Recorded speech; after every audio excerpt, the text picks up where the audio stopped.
Muy buenos días, mis queridos hermanos. Sea nuestro Señor bendiciéndole a cada uno de ustedes y dándole paz de lo alto. Vamos hoy a continuar con lo que habíamos empezado la semana pasada, el domingo pasado. Habíamos predicado sobre esta porción del capítulo 7 del libro de los Hebreos.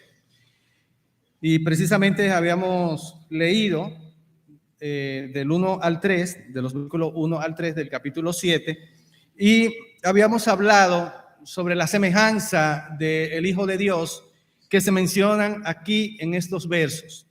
Recordemos que en los primeros capítulos de Hebreos, el autor nos da prueba suficiente de que Jesús es superior a los ángeles. Así dice en el capítulo 1, verso 4. Y también vimos que Jesús es presentado como mayor que Moisés. En el capítulo 3, versículo 3, dice que es de mayor honor que Moisés. Y también vimos que lo presenta como mayor que Aarón en el capítulo 5, 4, verso 4 y verso 9, donde se nos dice que como sacerdote es el autor de la salvación. Y aún más, lo muestra como el mayor de los profetas en el capítulo 1, verso 1, donde dice que Dios de muchas maneras y muchas veces habló a nuestros antepasados en otras épocas por medio de los profetas. En estos días, sin embargo, dice, nos ha hablado por medio de su Hijo, y a este lo designó heredero de todo, y por medio de él hizo el universo, constituyéndolo como la última revelación autorizada para nosotros de un profeta del calibre y de la talla de Jesús, como superior a todos los profetas. Entonces, al entrar en este capítulo 7, nos muestra a este personaje que hemos estado viendo, llamado Melquisedec, el cual es hecho semejante al Hijo de Dios. O sea, este personaje que es semejante a Cristo, y estas semejanzas son las cosas que estamos viendo en primer orden. Después veremos otras cosas que también nos dice el mismo capítulo. Y allí hablamos sobre la influencia. Recuerdan que hablamos sobre la influencia y decíamos, para recordar, que es la autoridad de alguien para con otras personas o para intervenir en favor de ellos. Esto es la influencia, lo que una persona puede hacer por otros. Ustedes saben que este es un país lleno de influencia y es fácil para nosotros entender esta palabra. Cuando queremos lograr cosas, conseguir cosas, buscamos a alguien que medie por nosotros en una institución, en algún lugar, y nos ayude a alcanzar lo que nosotros queremos por medio de su influencia, por medio de ese poder que esa persona tiene, ese liderazgo, esa capacidad, y nosotros aprovechamos todo esto. Creo que los entienden, ¿verdad? Ese concepto de la influencia. También hablamos que la influencia se ejerce a través de un líder, de un liderazgo, y que este liderazgo es ejercido por una persona que cumple ciertos requisitos. En realidad, lo que el capítulo 7 de Hebreo nos presenta en general, porque nosotros estamos hablando ahora de cosas muy particulares, pero para que no nos perdamos con algo, el propósito de todo el capítulo 7 es presentarnos precisamente ese liderazgo y esa influencia que se ve en la semejanza de Melquisedec de Cristo. ¿Entienden? Y este liderazgo y esta influencia se presentan en este capítulo con dos palabras y esencialmente con una, con la del sacerdocio y también con la del rey. Un rey es un líder de un país, de un pueblo, y un sacerdote también es el líder. Uno es en el ámbito, vamos a decir así, cotidiano de la vida política, pero el otro es de la vida espiritual. Y cuán importantes son los dos, ¿verdad que sí? Necesitamos siempre y queremos tener líderes que dirijan nuestra nación con autoridad, con entereza, con integridad y que se parezcan lo más posible a ese líder que practica la justicia. ¿Sí o no? Y de eso es lo que hablamos la semana pasada, la justicia vista en los líderes.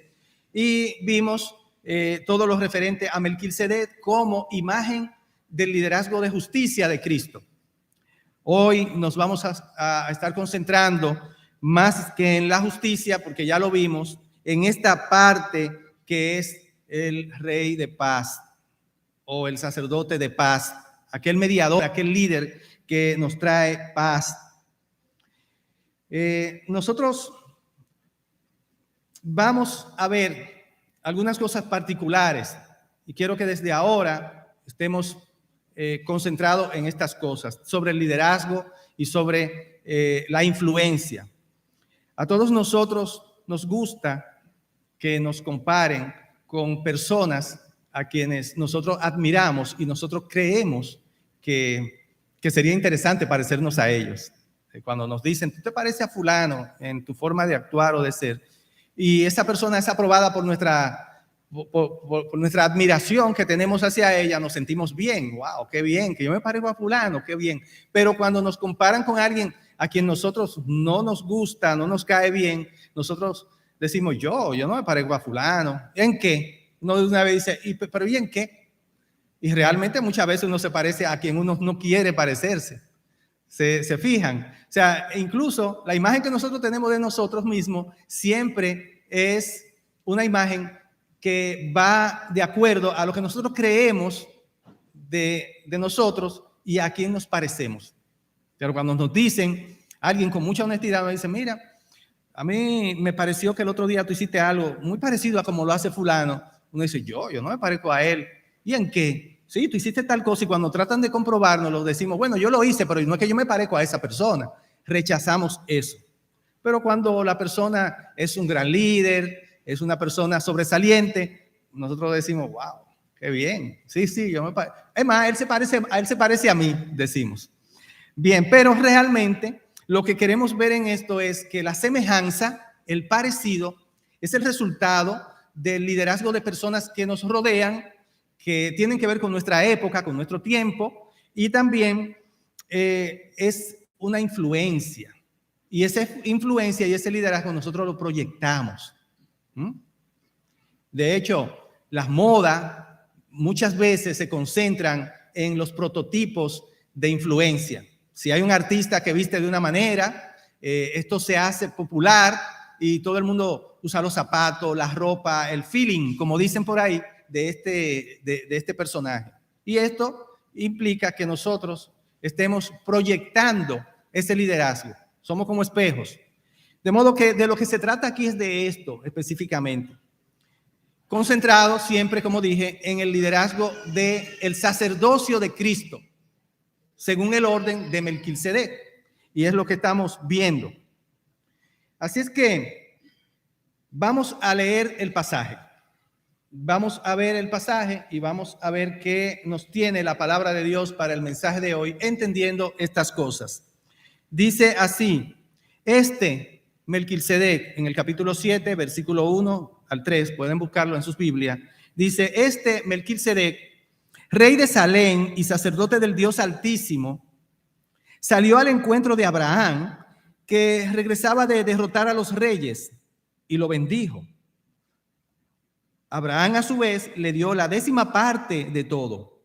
El nombre Melquisedec significa, en primer lugar, rey de justicia y además rey de Salem. Esto es, rey de paz. No tiene padre ni madre ni genealogía, no tiene comienzo ni fin, pero a semejanza del Hijo de Dios, permanece como sacerdote para siempre. Vamos a orar.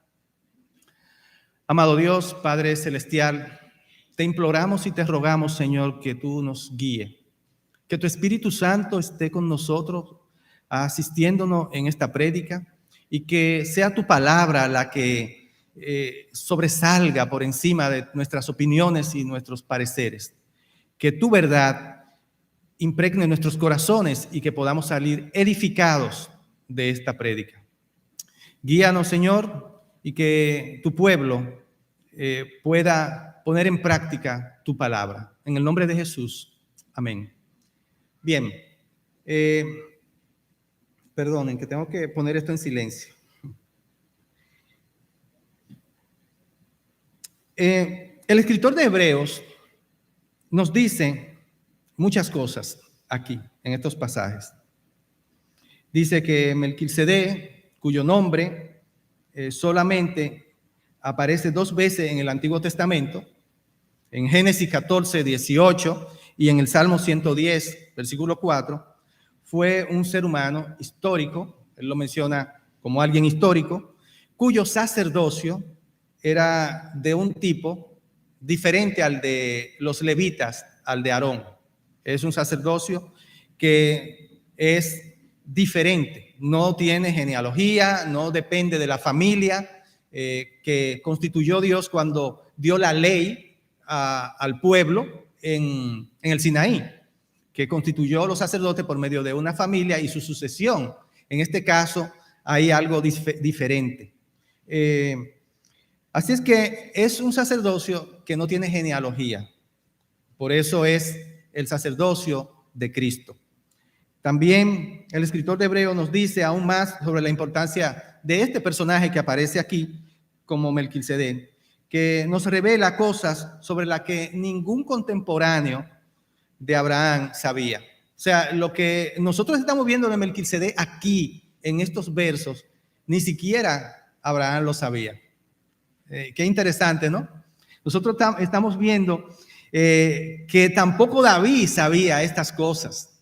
O sea, la revelación de ahora del Nuevo Testamento está ampliándose sobre un personaje que tiene escasas menciones en el Antiguo Testamento, pero que es de mucha importancia. Y después veremos cuán grande es la importancia de él con relación a lo que el autor quiere mostrarnos del sacerdocio de Cristo. Su importancia está en el Antiguo Testamento, claro está, y fue de capital importancia porque mostró a Cristo en un tiempo en el que todavía era una proyección. Así que por esa razón podemos ver algunas cosas interesantísimas en esta prédica y que no quiero pasar por alto. Y la primera es que el Dios que inspiró a la carta a los hebreos, también inspiró el libro de Génesis y también inspiró el Salmo 110. Es el mismo Dios. Es una, ¿cómo le explico? Es una ampliación maravillosa del mismo Dios que inspira al hombre para que escriba lo que Dios tiene como propósito para nosotros. Y esto es interesante porque aquí se ve la inspiración de Dios en épocas tan diferentes sobre un mismo tema. Y si ustedes quieren lo pueden ver, o sea, se van a Génesis, se van al Salmo y después se van a Hebreos y todo lo que Hebreos dice, la epístola de los Hebreos dice acerca de Melquisedec. Ustedes van a ver una coherencia y un hilo que se va desarrollando y va arrojando cada vez más luz sobre la persona de Cristo en la semejanza de Melquisedec. Y es interesantísimo. Por eso decimos que la escritura es inerrante y que la palabra de Dios no tiene error. Así es que vemos allí una doctrina que es la doctrina de la inerrancia de las escrituras. Dios muestra un propósito bien marcado y su carácter se deja ver en cada letra para que conozcamos los estatutos y la palabra por encima de cualquier posibilidad de error humano que viene de Dios. Dios nos dice con este mismo tema, Dios no se equivoca, la palabra de Dios es inerrante y nosotros podemos confiar en ella completamente.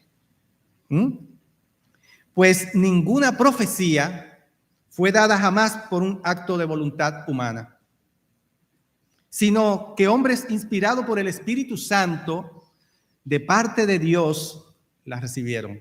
Segunda de Pedro 1, verso 21. Así es que nosotros vemos aquí en este tema esa inerrancia de las escrituras. Melquisedec era también rey de Salem, dice, y la palabra Salem significa paz, que eso es en lo que nos vamos a estar concentrando ahora. Por supuesto, estas dos características, justicia y paz, son mesiánicas. O sea, se ven en Melquisedec y son importantes, y él tiene relevancia porque estas características que él muestra proyectan desde aquel entonces, desde prácticamente, vamos a decir así, 2000 años antes de Jesucristo, a Jesucristo. Y esa es una de las grandes importancias de este personaje que trae a colación el autor. En la segunda característica que vamos a estar viendo, Melquisedec lo presenta como rey de paz. Debemos recordar, sin embargo, que esta paz que es evocada es únicamente verdadera cuando se manifiesta aquella justicia de la que hablamos en la prédica pasada, que solo Jesús es y posee plenamente. Esta justicia que él tiene es la que hace que la paz que se menciona aquí tenga una validez profunda. Él nos muestra que esta paz solamente es una paz que proviene de una justicia que Jesús nos hace ser a nosotros delante de Dios. Me explico.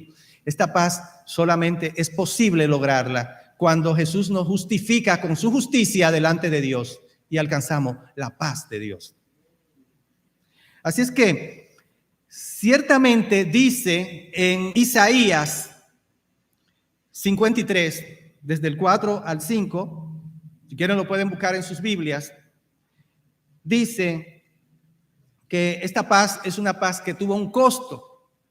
Fue la paz que generó y produjo en nosotros la reconciliación. Y dice, ciertamente Él cargó con nuestras enfermedades y soportó nuestros dolores. Pero nosotros lo consideramos herido, golpeado por Dios y humillado. Él fue traspasado por nuestras rebeliones. Sobre Él cayó y molido por nuestras iniquidades, y sobre Él cayó el castigo, precio de nuestra paz. Y gracias a sus heridas fuimos sanados. Esa es la paz que representa este rey. Por lo tanto, es razonable que Jesús diga que Abraham se gozó de verlo en sus días a través de lo que fue esta prueba de la paz que recibió, justificación que recibió Abraham, de esta paz que es el producto de la salvación. Y esta es la palabra que encierra toda esta paz. Esta paz es el producto de la salvación tan grande de la que nos viene hablando el libro de Hebreos y el autor de Hebreos. Así es que esta paz que es proclamada en el mensaje del Evangelio de Cristo es la paz de Dios. Es consecuencia de esa justicia, de esas heridas, de esa obra sacrificatoria de Jesús que culminó en la cruz y que luego se mostró, vamos a decir así, en plenitud con su resurrección, porque en la resurrección de Jesús esta paz tiene validez eterna, validez por todos los tiempos, porque sobrepasa la muerte. Así es que también en Isaías se nos dice que el producto de esta paz que viene de esta justicia nos trae tranquilidad y seguridad perpetua por sus frutos. Él dice en Isaías 32, capítulo 32, versos 17 al 18, dice: mi pueblo habita en un lugar de paz, habitará en un lugar de paz, en moradas seguras, en serenos lugares de reposo. Esta paz de Dios nos hace sentir serenos ante las adversidades, nos hace sentir que nosotros podemos estar reposados mientras un mundo converso que nos rodea, lleno de maldades y muchas iniquidades, nosotros podemos meditar y reflexionar en Dios, en su naturaleza, en Cristo, su Hijo, en su revelación. Y podemos inferir que donde quiera que se manifieste el reino de Cristo, allí debe haber paz, como también dice Isaías en el capítulo 2 y en el capítulo 9, un estado de libertad y prosperidad interior que tranquiliza la conciencia. Y créanme, esto es algo increíble que sucede en nuestros tiempos. En medio de tanta guerra, de tantas dificultades, en medio de tanta violencia, de gentes que tienen incertidumbres en su vida, los cristianos estamos como testigos de la paz de Dios en medio del mundo. Y créanme que sin la iglesia, el mundo fuera una cosa desastrosa.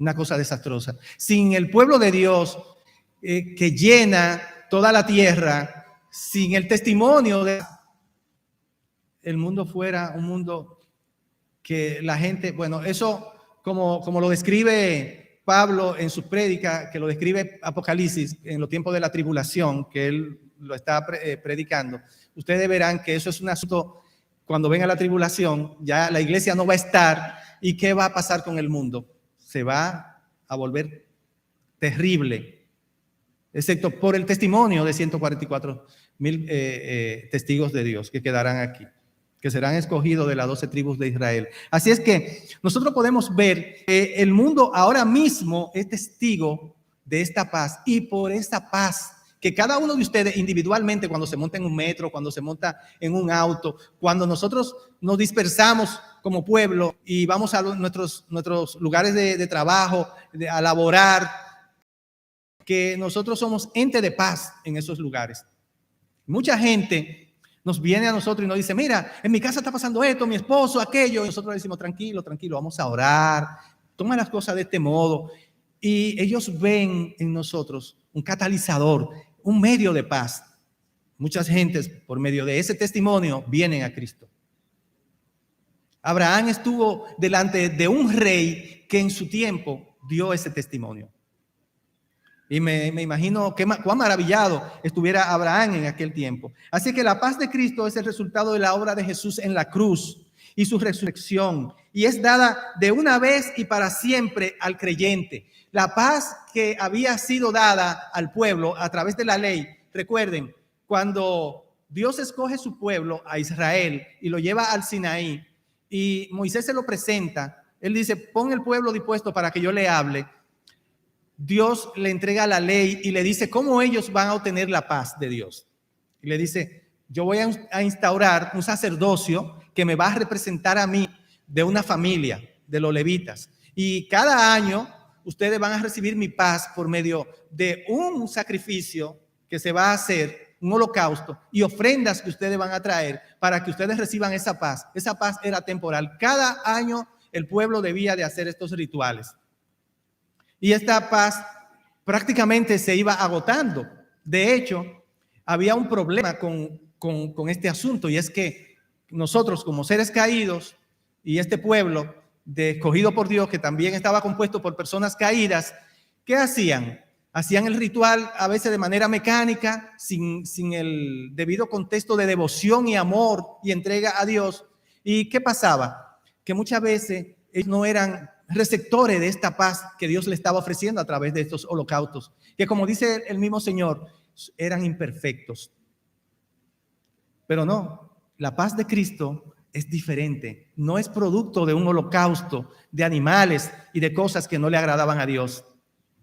Que Dios tuvo que ponerle al pueblo, incluso como él mismo lo expresa, como un medio para que históricamente se pudiera ver a Cristo a través de esos sacrificios, pero cuando Cristo lo ejecutara en su obra en la cruz, fuera definitivamente y para siempre.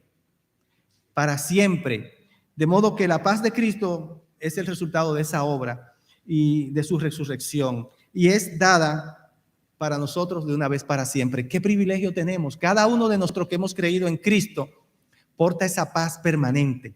No se desgasta, ¿entienden? No es una paz que si mañana nos asalta una desgracia que puede pasar en nuestras vidas y morimos en un accidente o de manera natural o lo que sea, no tenemos la incertidumbre de que no morimos sin la paz de Dios. No, esta paz está sellada en nosotros, en lo que hemos creído, y esta paz es permanente en nosotros.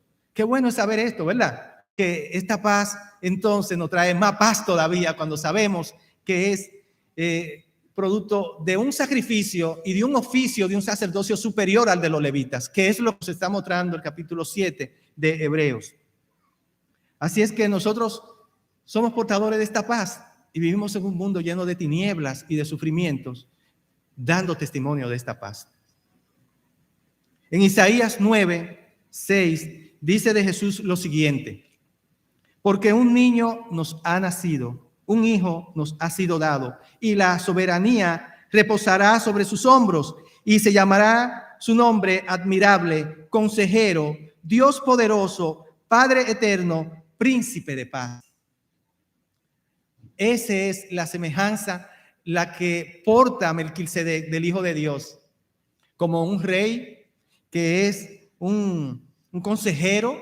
Me imagino los consejos que Melquisedec le dio después de la guerra y después de venir de la guerra a Abraham, en donde ofició con pan y vino y lo bendijo. También es poderoso porque es un rey, es un líder, tiene el poder de intermediar y es considerado como un patriarca, pero no como un patriarca de la familia de los levitas. Y también es un príncipe de paz.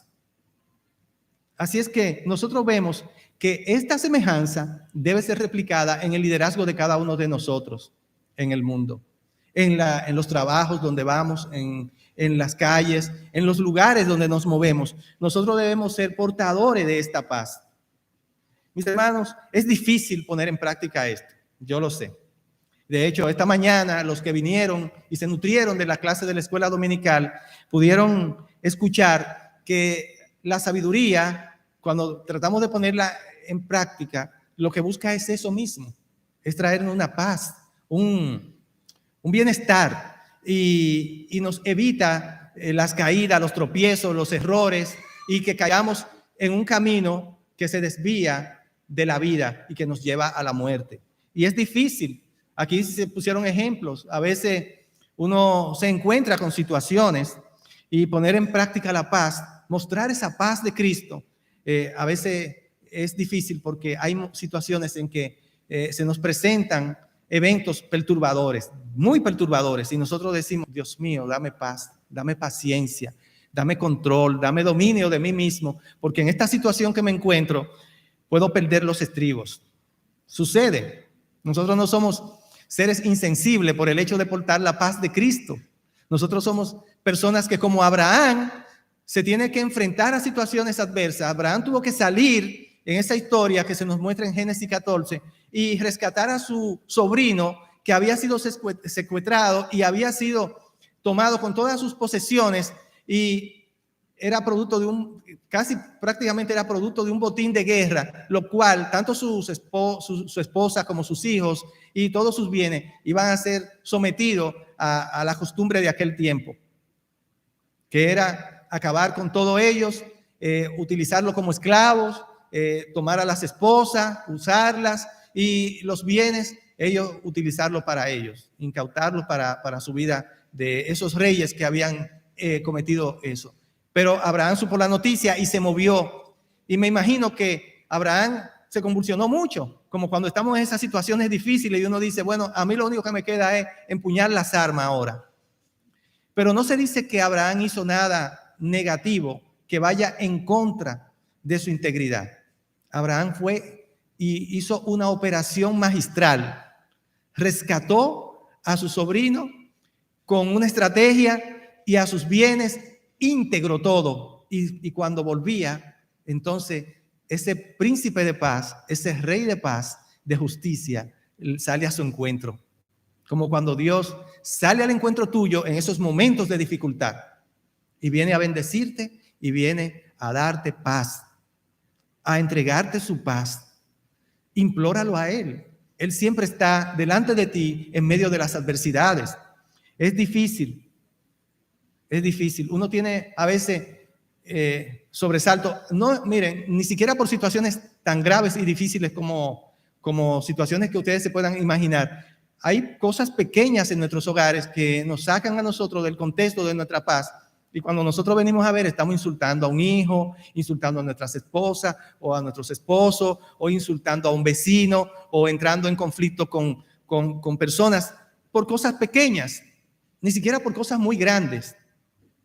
Un testimonio: esta mañana yo me desperté y yo me levanté con esta paz de Dios porque había meditado sobre este mensaje, y cuando yo salgo me encuentro con Reinaldo saliendo y veo un zafacón volteado con mucha basura en el patio, y yo iba caminando de lo más tranquilo con mi paz. ¡Puf! Inmediatamente digo yo, ¿y quién puso eso ahí? Si eso no debe estar ahí. Dentro de mí comenzó la violencia. Yo quiero saber, y le pregunté a él, ¿quién puso eso ahí? Me dice, yo no sé. Digo, me iba a devolver. Él me vio que yo me iba a devolver porque yo iba a tocar puertas a los vecinos. Y ahí mismo dije, no, pero Dios, eso no puede sacarme de quicio a mí. Tu paz es mayor.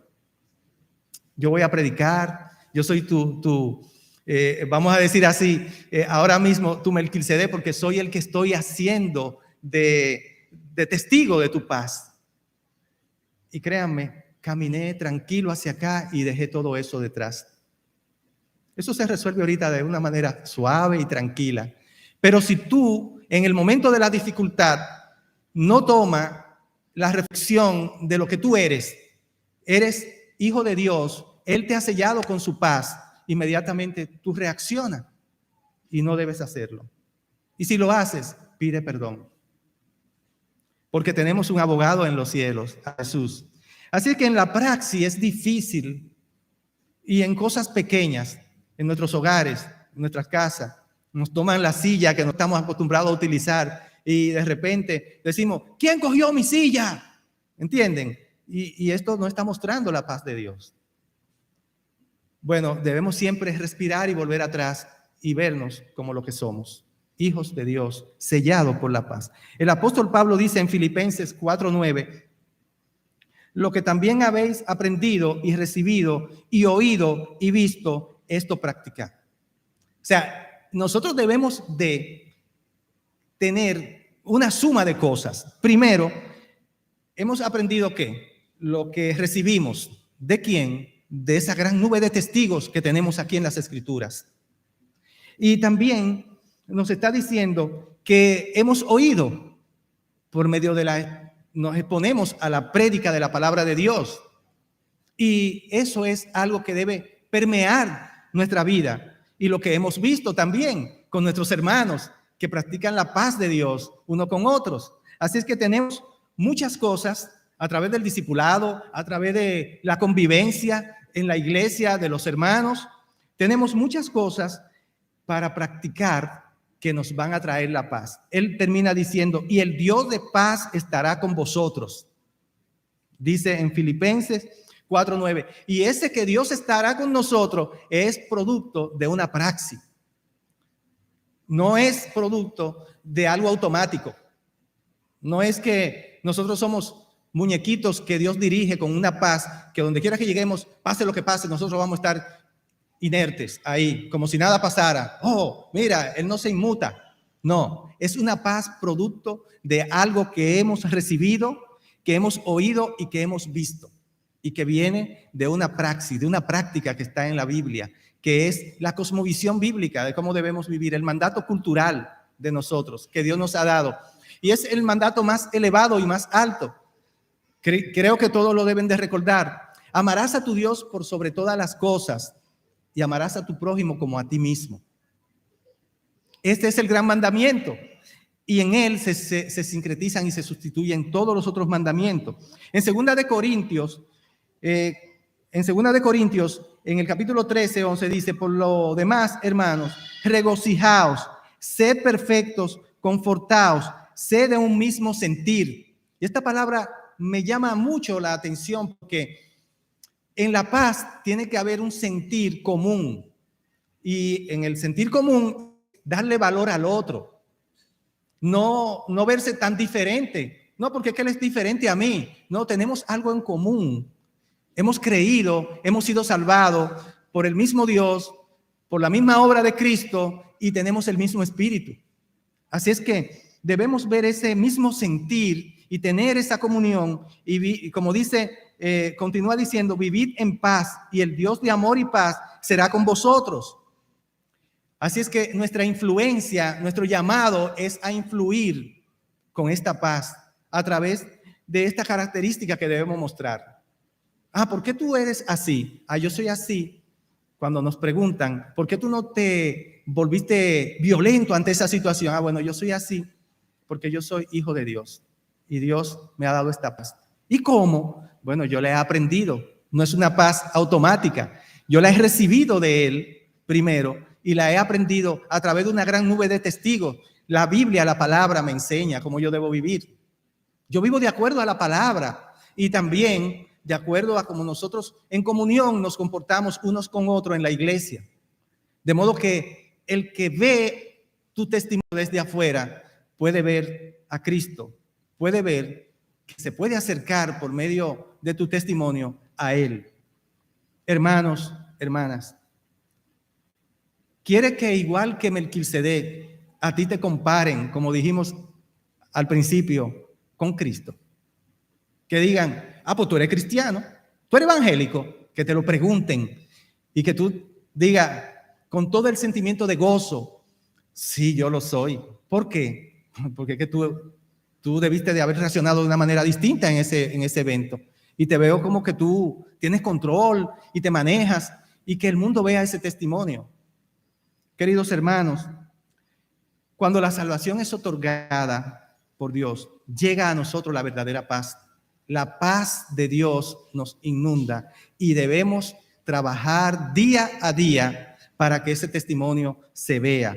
Porque este llamado que aparece en Filipenses 4:7, que dice, por lo demás, hermanos, regocijaos, siéntanse con ese gozo, sed perfectos, confortaos, sed de un mismo sentir, vivid en paz y el Dios de amor y paz estará con vosotros.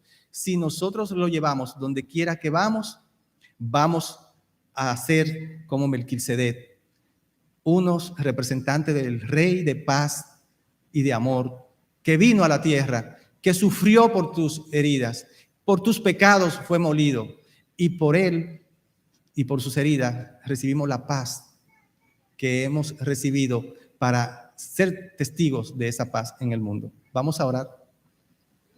Padre amado, buen Dios, te pedimos, Señor, que nos ayude a tener este carácter que tú tienes, Señor, de paz, de amor, de convivencia, de poder estar con un mismo sentir entre los hermanos, pero también transmitir esto y extenderlo como un ramo de flores al mundo. Aunque nos golpeen, aunque nos persigan, aunque nos maltraten, aunque hablen mal de nosotros, Señor, que nosotros no devolvamos el mal, sino que devolvamos el bien. Que nosotros podamos decir, Dios te bendice a aquellos que nos profieren maldiciones. Ayúdanos, Señor, a tener el control en los momentos específicos en que la ira viene a nosotros. Sabemos que esta ira es consecuencia del pecado que hay en nosotros, pero tú, con tu espíritu, nos has sellado con esta paz. Ayúdanos. Aquellos que nos visitan, Señor, yo te pido, Señor, que le dé paz, que los llene de esa paz a través de tu espíritu. Al venir a ti y recibir a Cristo como su Salvador, y a través de esta salvación tan grande que tú les das, ellos puedan también como nosotros dar el testimonio de esa transformación de su vida a una vida de paz. Llévanos en bien a nuestros hogares y que podamos este mensaje llevarlo por todo el mundo. En el nombre de Jesús. Amén.